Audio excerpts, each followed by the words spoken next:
ہمارے ملک میں خوش آمدیوں کی کمی نہیں۔ برِ صغیر پاک و ہند میں خوش آمدی لوگ بہت زیادہ تعداد میں موجود ہیں، اور وہ اس وقت تک ایک منصب والے، عہدے والے شخص کے پاس رہتے ہیں جب تک اس کے پاس وہ منصب ہے، وہ عہدہ ہے۔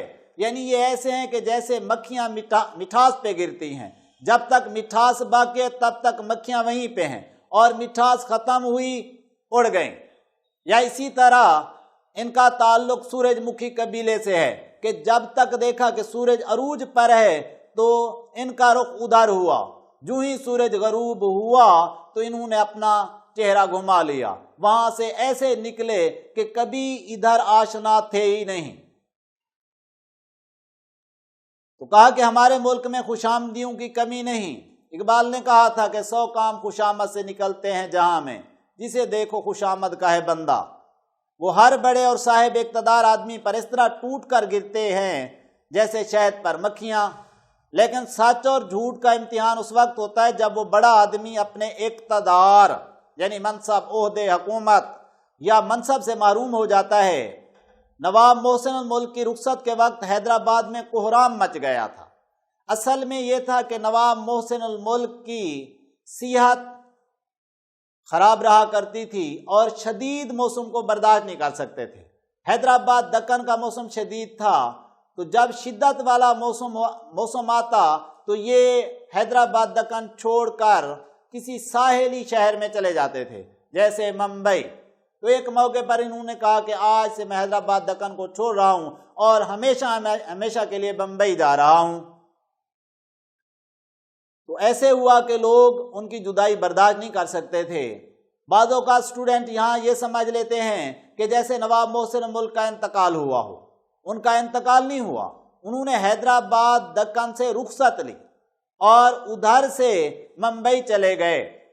تو بیٹا صرف مرے پہ نہیں روتے، بچھڑے کے لیے بھی روتے ہیں، یعنی جو آپ سے جدا ہو جائے تو اس پر بھی رونا آتا ہے۔ تو یہاں سے وہ رخصت ہوئے، وفات کا کوئی ذکر موجود نہیں ہے۔ بعض آئینہ جات میں غلطی سے وفات لکھا گیا ہے، تو آپ نے اسے رخصت ہونا، وہاں سے چلے جانا سمجھنا ہے، وفات نہیں۔ اور ہزارہ آدمی کا ٹھٹھ یعنی ہجوم، بھیڑ، رش اسٹیشن کے باہر اور اندر لگا ہوا تھا۔ سینکڑوں آدمی جن میں امیر، غریب، بیوائیں اور یتیم سبھی تھے، زارو قطار رو رہے تھے۔ اصل میں نواب محسن الملک ان لوگوں کا خیال رکھا کرتے تھے، تو اس لیے وہ ان کی جدائی برداشت نہ کر سکتے تھے۔ وہ کیا چیز تھی جس نے چھوٹے بڑے سب کا دل موہ لیا تھا؟ دل موہ لینا، دل کے اندر جگہ بنا لینا۔ عزیز طلبہ، وہ انسان جو کسی کا خیال رکھتا ہو، اور خاص طور پر ان لوگوں کا کہ جس سے اسے منافع کی یا فائدے کی کوئی توقع بھی نہ ہو، بلکہ ان کو فائدہ وہ پہنچا رہا ہو، جیسے کوئی یتیم آدمی ہے، کوئی غریب آدمی ہے، یا پھر چھوٹے چھوٹے ملازم ہیں، ان کی ضروریات کا خیال رکھنا، تو صاف ظاہر ہے کہ ایسے کام سے پھر دل کے اندر جگہ بن جاتی ہے۔ تو نواب محسن ملک کے لیے ہر طرح کے یا ہر نوع کے لوگوں میں ایک جذبہ اور ہر دل عزیزی پیدا ہوئی، اور وہ نہیں چاہتے تھے کہ یہ حیدرآباد دکن کو چھوڑ کر کہیں اور چلے جائیں۔ عزیز طلبہ، آج کے لیکچر کو میں یہیں پر ختم کرتا ہوں۔ انشاءاللہ تعالیٰ اگلے لیکچر کے ساتھ حاضر ہوں گا۔ اللہ حافظ۔